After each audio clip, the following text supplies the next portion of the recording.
Hello, everyone, and welcome to the Her Journey Told podcast.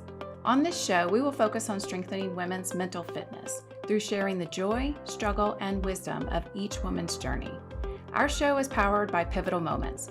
Go to pivotalmoments.org to learn more. Hello, and welcome to the Her Journey Told podcast. This podcast is powered by Pivotal Moments Media. I'm your host, Sandy Ludden. And I can't tell you how excited I am. I have my two favorite people on with me today. I've got Jen Hampton and Beth Shaha. And again, no surprise to people who've been listening because they've been on with us many times. And we just recorded an awesome podcast a few weeks ago that really got into how do you bring mental fitness into your daily life. And these two are my personal mental fitness gurus. I go to them with all kinds of issues and things, and they kind of steer and direct me, and have just been huge inspirations to me. Beth is a certified master life coach and has just taught me how to really look at myself and figure out all my parts and understand myself better, which has just been such a beautiful gift. It's hard work, but it's a beautiful gift. And Jen has also really taught me, she's a medium and intuitive, and taught me how to really tap into my own intuition and start to listen to what I'm being told and what the universe is telling me and what intuitively I already know, and just how to grow and become. Again, it's more about learning who I am and understand what makes me tick. So thank you, ladies, for always being there for me. It's, like I said, such a gift. And our last conversation was so powerful and so much fun. We had really good discussion around, what can you do to stay present? How do you really fit that into your daily life? And we talk about, we all we beat ourselves up for not going to the gym and working out and, all that stuff. But do we really put in the energy and time and discipline around the mental fitness piece of it? And as part of that, we talked about, the mind-body connection is so powerful. And it's something that we don't really pay attention to. Jen, you made that point that we don't always pay attention to that and what our body's telling us and really listening. And if you think about it, we've all been in that space where you're about to make a decision about something, and your stomach starts to hurt or your back is tightening up, and you're like, why am I feeling this way? And that's your body telling you whoa, hold on, take a minute, pause, think about what you're doing. And again, it's not something that I think comes naturally all the time. And Beth, you brought up a great point, and I'm not going to repeat this. I'm going to have you do it, but talk to us about the connection between the mind, body, and processing information. Yeah. Science shows that our mind processes information at about 40 bits of information per second. So in this moment, I see Sandy's beautiful picture behind her. I, can see these beautiful trees that are beyond my computer, right? Like in that moment, I can do that. 40 bits of information per second. However, our body processes at 11 million bits per second. So our body is so much wiser than the mind. But that flips culture and society upside down, because we're constantly searching for answers and facts and details out there. What does culture say? What does society say? What does the experts say? How can I think this through when I'm making a decision? And that's not a bad thing to analyze and be as a part of your equation.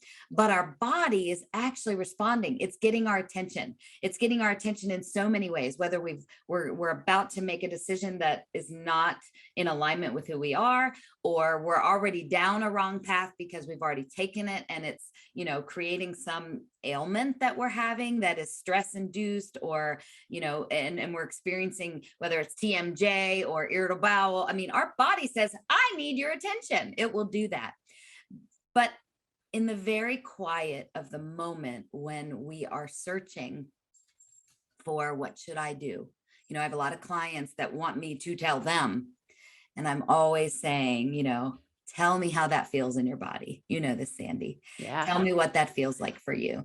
And when we get back to the actual sensations, Jen has talked before about the openness, the expansiveness of your chest versus, the coiled in, feeling tension up your back, feeling heavy, like you have a lead balloon in your belly. Like these are indicators. These are moments where we can say, gosh, our body is telling us something. Mm-hmm. And so when we consider the fact that maybe our body knows more than we're giving it credit, and maybe we need to pause our mind and let our body talk just for a while, just for moments, just for decisions, there's a lot of fruit in that. Yeah, definitely. Definitely. So true. And Jen, you've talked about, as Beth just said, like the expansiveness and openness. It's so interesting to me when I think about, different points of my life, right? And there was one time that I needed to make a decision about whether or not, as women sometimes have to do, like in our careers, like weighing everything. I had a child, a beautiful child, and I said, I'm good with one. But then there was that point in my life I had to make the decision, like, I really want this kid to have a sibling. Is this the right thing to do? And I had some complications in the past, and the potential was that there could be a lot of risk involved with going through that process again. But you know what? There was that part of me that just said, like, there was such a piece of making the decision that, yes, I have to do this.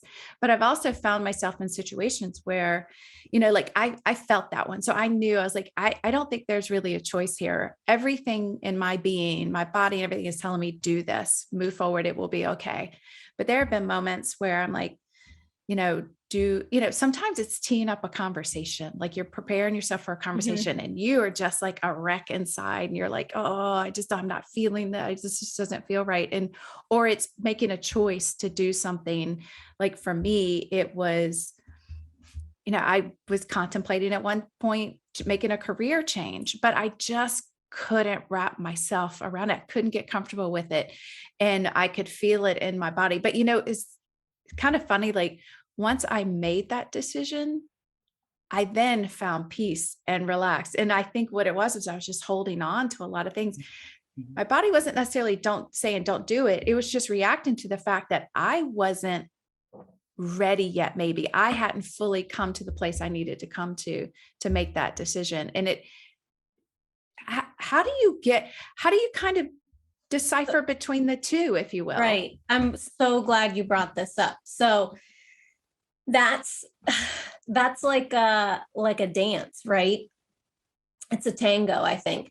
But Dr. Joe Dispenza talks about this. And what happens is let's take that example. The work, okay? Mm-hmm. Like you're ready to make a change, but you're like, oh, I can't wrap my head around this. And there's no security, right, in the decision that you want to make because everything feels unknown. Well, your intuition was sparking you to say, I need to make a change. But your body and your mind were like, that's crazy talk. What the hell do you think you're doing? We don't have a plan.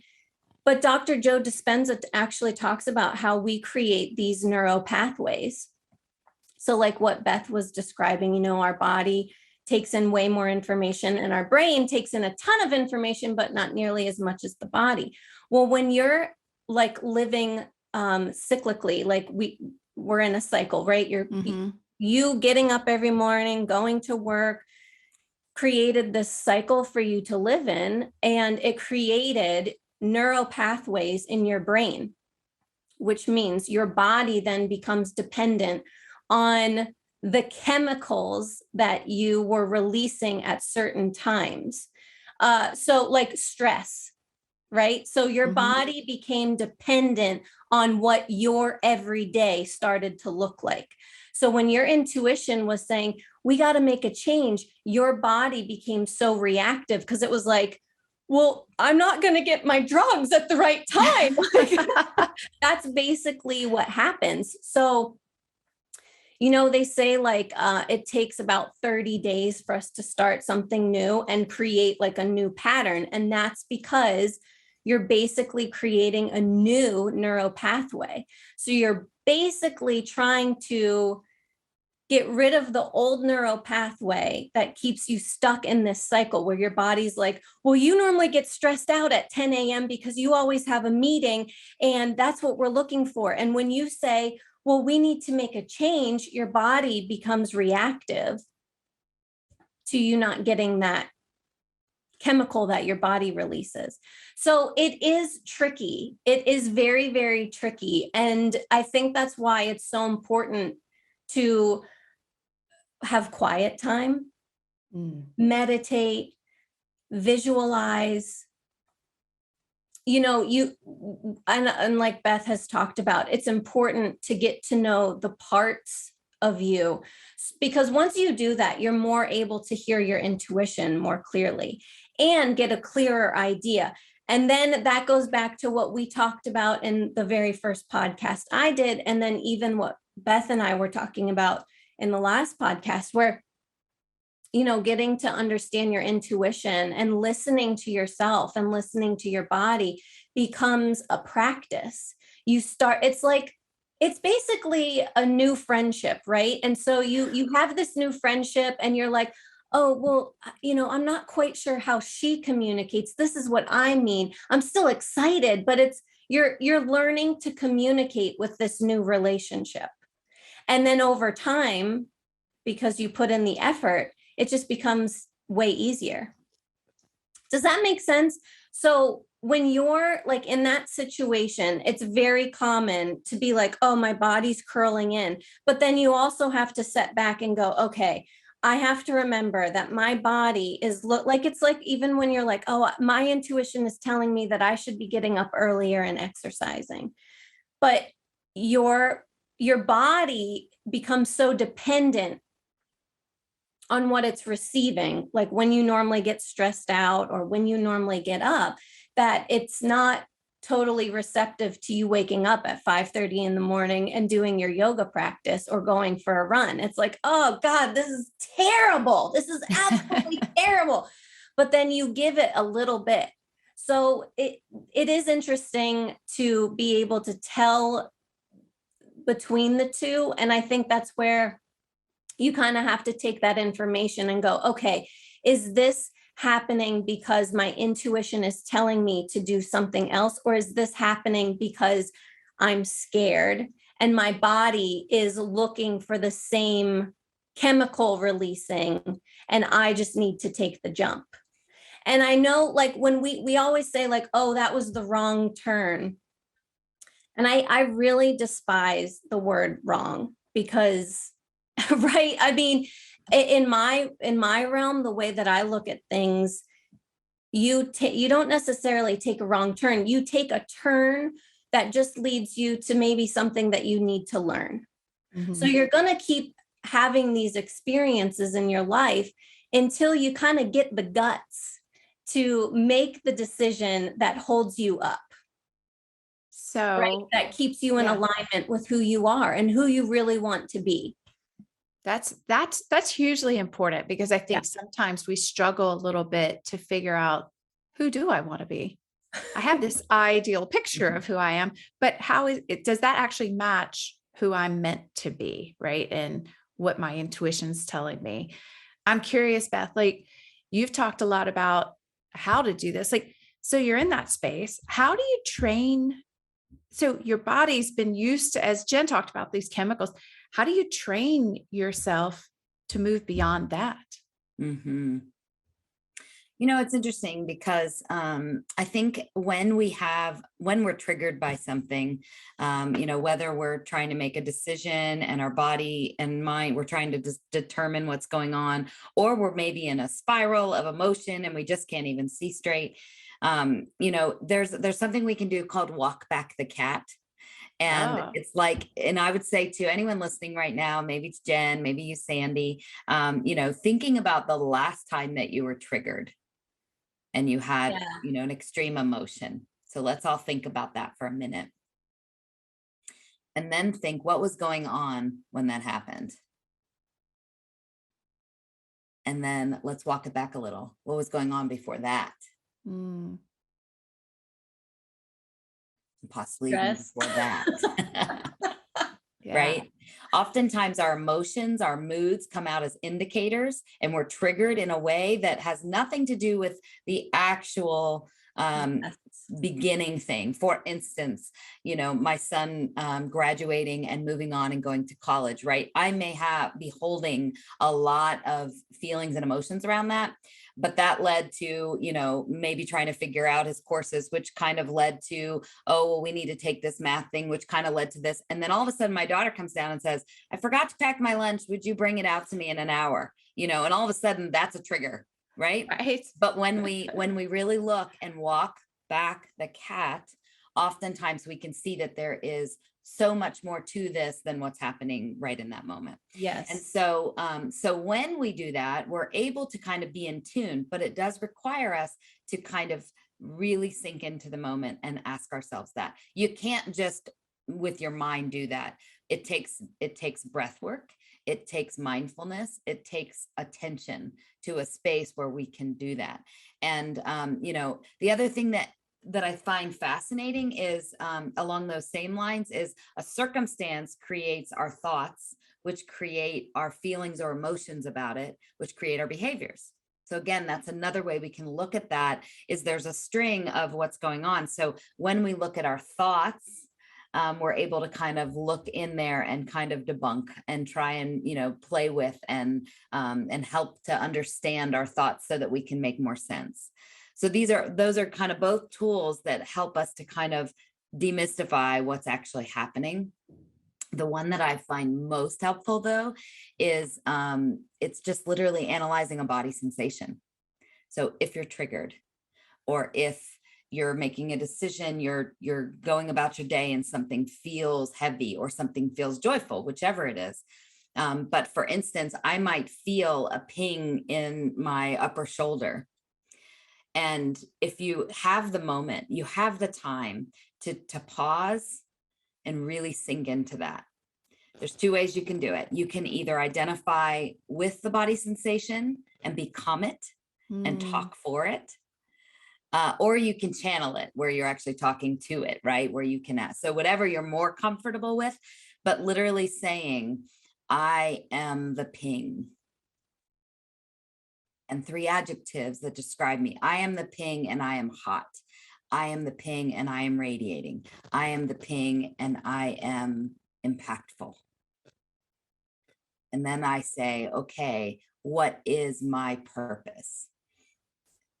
You sit with it, you hear it, you say, my purpose is to alert. My purpose is to draw attention to. My purpose is to slow Beth down.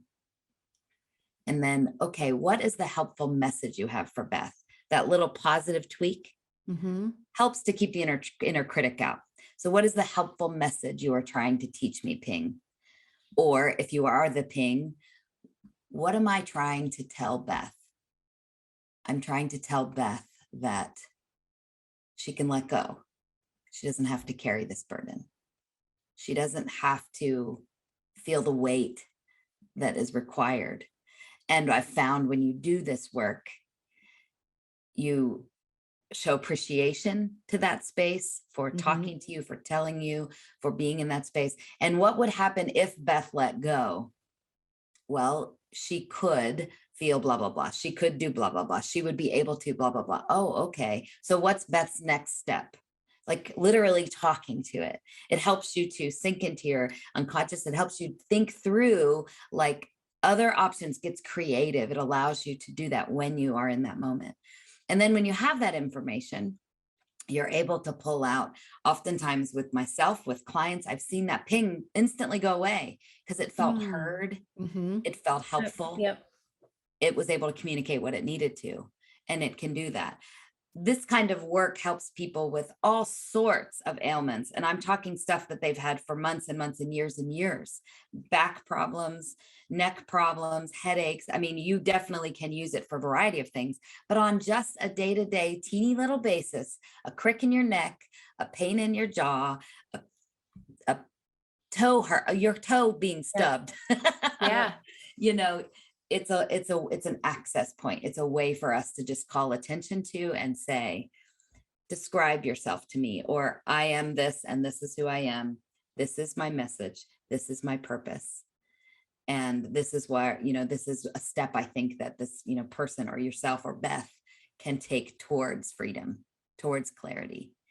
And so that little tool is juice. It's a nugget. It's golden. And I would encourage anyone listening to just try it. The next time you feel something, try it. So I can even say for me, like sometimes, I'm just doing something and I'll realize like, oh, I'll tighten my neck and my back, right? That's my shoulders is where I carry my stress. I've learned that. And, sometimes I'm in the middle of something and not even processing that that I'm feeling this. And I have to stop and go, wait a minute. Why am I feeling so tense right now? Why am I feeling all tight in my shoulders? And then I'll have to dial it back. As you said, walk back the cat, right? And say, well, what is it? Like, because I know what's happening in the moment isn't doing it, but there's something here that I haven't processed or dealt with or something.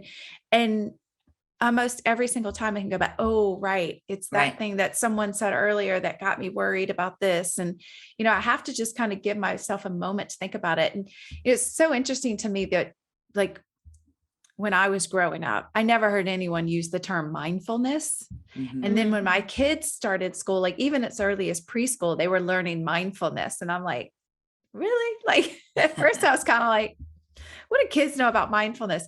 But it is something that I've learned now that it's a powerful tool. It's something that's why to me, mindfulness is just meaning taking that pause, as you say, Beth, like just taking a minute and figuring out where you are, why you're in the headspace you're in, why is your body all tense and what's happening that has caused that. So it's so funny to me because it was such a foreign concept for so long. And now the more I learn about all of this, especially the mind body connection, I start to realize like how truly powerful that is in how we feel here and how we feel here in our bodies. Yeah. When you look like you wanted to say something.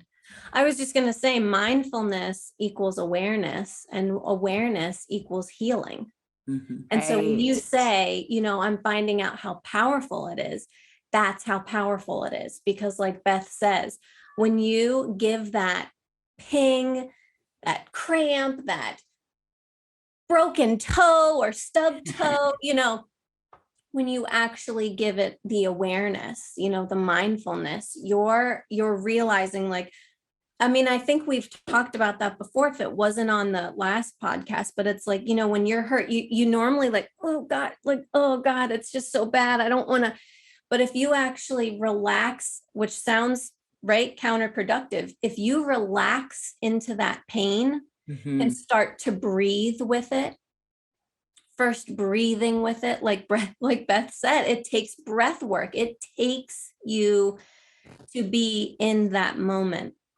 So you need to breathe into it. And then you get curious. What's here? What is this trying to tell me? Do I need to slow down? You probably stubbed your toe because you were like, oh my God, I have this to do and this to do. Bam. And you're like, oh my God. Right. What's the message?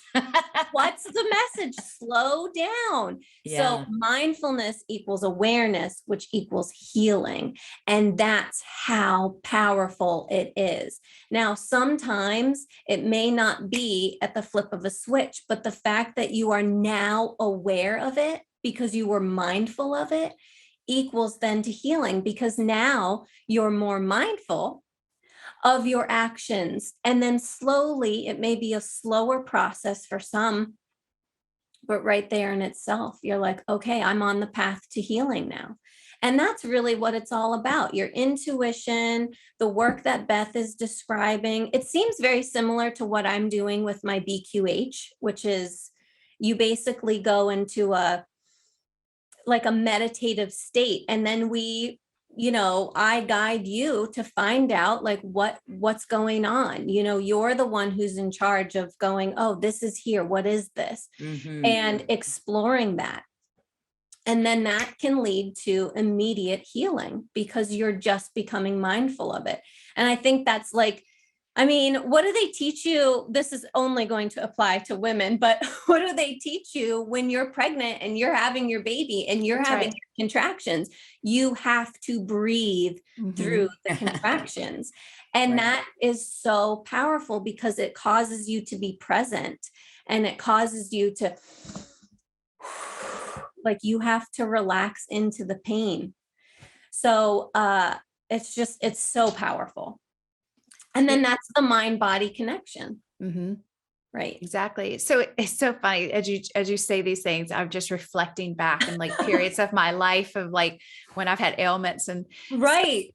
there was a point in my life where I was dealing with, I've always been a migraine sufferer, even since I was a child. So I might call you too the next time I get a migraine. So you Yeah. could kind of, Jen, maybe you could talk me through this meditative thing. It helps see if that's connected. But We can do that.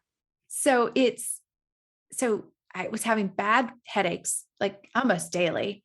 I was having digestive issues, like to the point where I was probably eating like a rice cake a day or something because everything I ate just like didn't agree with me so badly. And then I was having massive back spasms.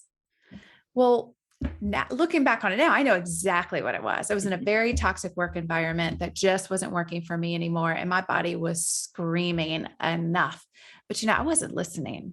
But the first thing I did was went to talk to a doctor about my headaches, went to talk to a chiropractor about my back, went to talk to, started talk to someone about digestive issues. But what it ultimately came down to was I left that environment and it took months, but months later, no more headaches, no more digestive issues, no more back problems, none of that. And I never really ever had a true medical solution for any of them. There were Band-Aids to put on it. Here, manage the pain, Yes. do this, do that.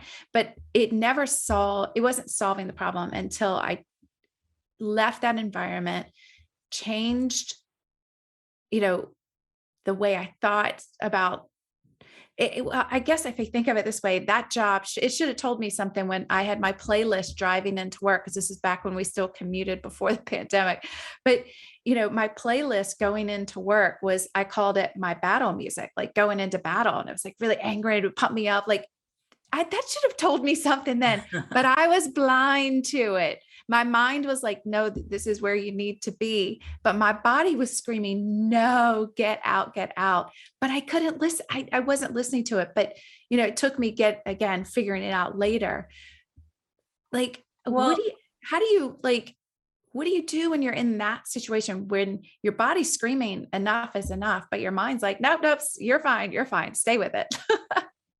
Well, I think like we were talking about that before, like the Dr. Joe Dispenza, he talks about those neural pathways. And so, but I think I've said this before, like you have to get to a point where the doubt, the fear, the lack of a backup plan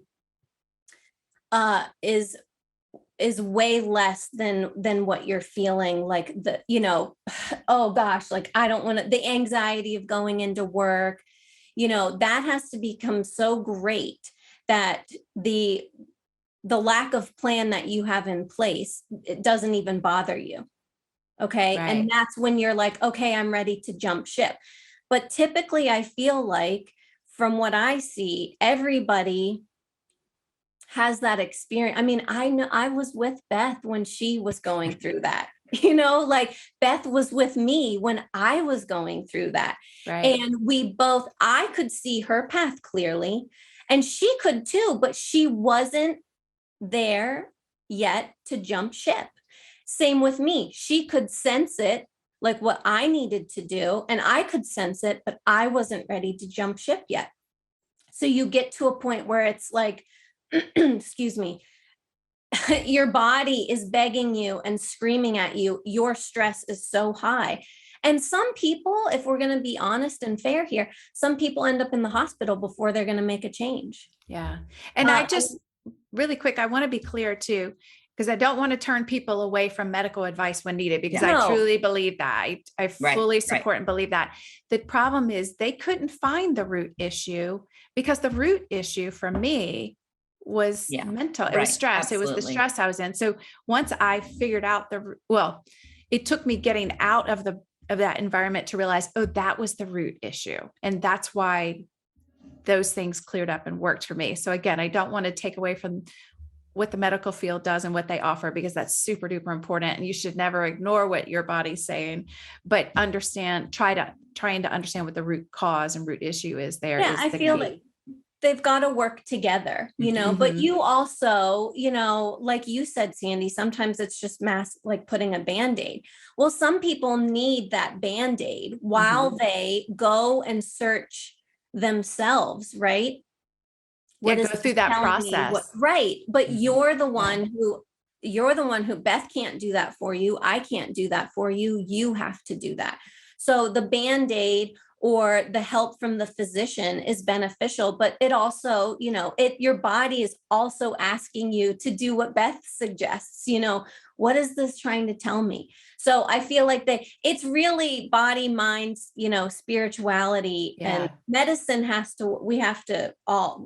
it requires a whole thing. Yeah. It certainly definitely plays a There's role. like, right, they have a responsibility, but so do we.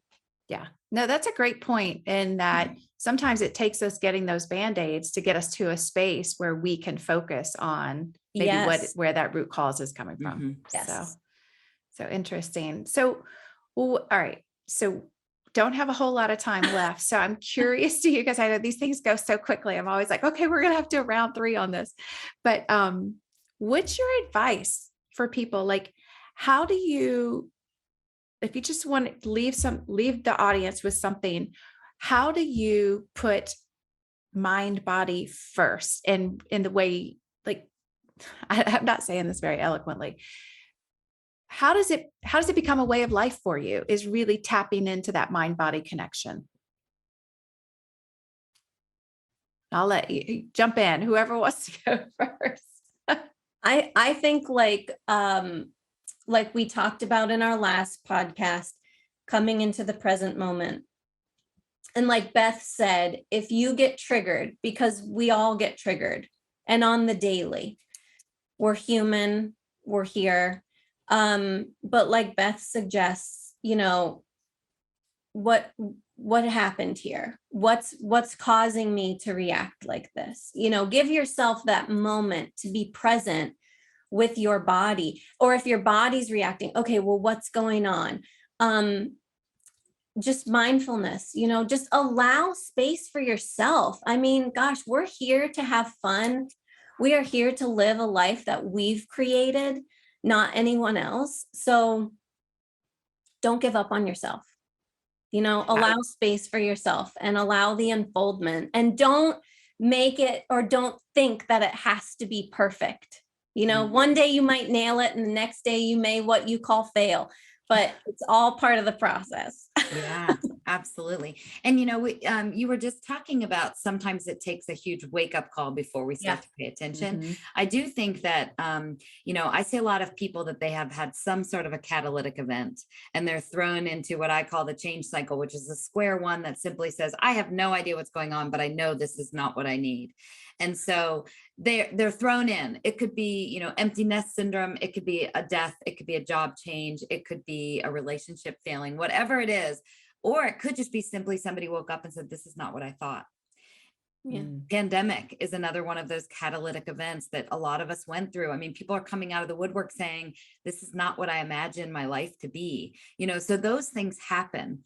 But at the end of the day, back to your question, Sandy, it's at what cost? At what cost are we willing to have physical ailments, emotional, spiritual struggles? At what cost are we willing to live a life that doesn't allow us the clarity and the freedom that we deserve? We're all meant to live in peace. That's why we're existing. And so what is it that we want? Are we willing? And that's where it comes back to you as an individual. How willing are you to endure, or how willing are you to walk through the gate and know that the only way out is through, and we can do that together? Right. Unfortunately, in this last week, I have had something pretty tragic happen in my family. And to protect all involved, I'm not going to give details, but I'll tell you what, You said, how do you, practice on a daily basis? Right. Lots of things in the world are telling me how I'm to be responding and how my family members are to be responding. Nothing is more comforting than to check in with myself and say, but how are you responding? I have felt a peace that I don't understand, but I'm letting that peace be my guide. I am recognizing that, yes, and that's all pretty gross and awful and tragic. And I'm okay, and it's okay. And I can choose to be peaceful because I actually feel peaceful about it. Yeah. And so this is a daily choice. And never like any time before when things come at you is a moment to practice it. Yes.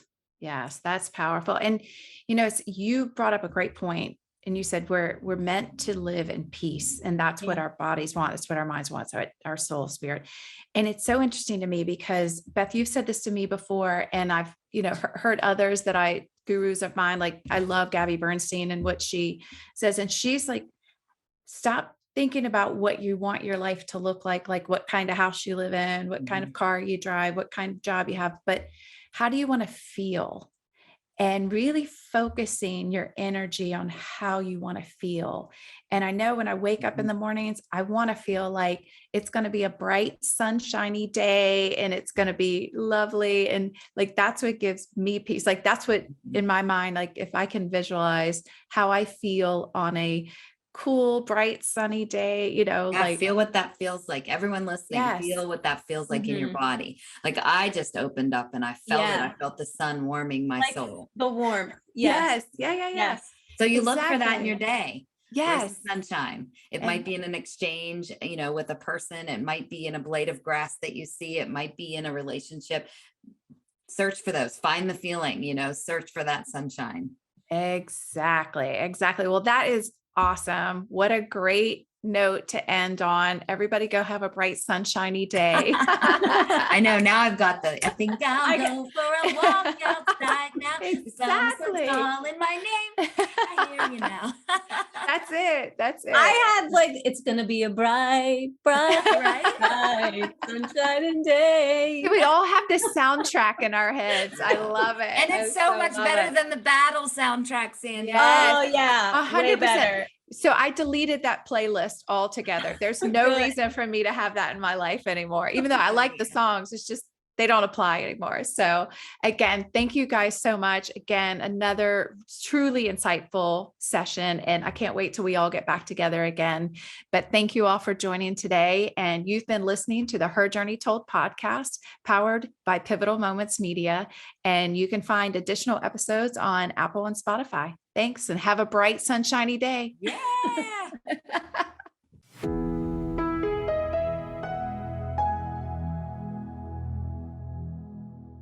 You've been listening to the Her Journey Told podcast, powered by Pivotal Moments. For more inspirational content, go to pivotalmoments.org. I'm Sandy Lutton. Thanks so much for joining us. Make sure to keep an eye out for more episodes where podcasts can be heard. See you next time.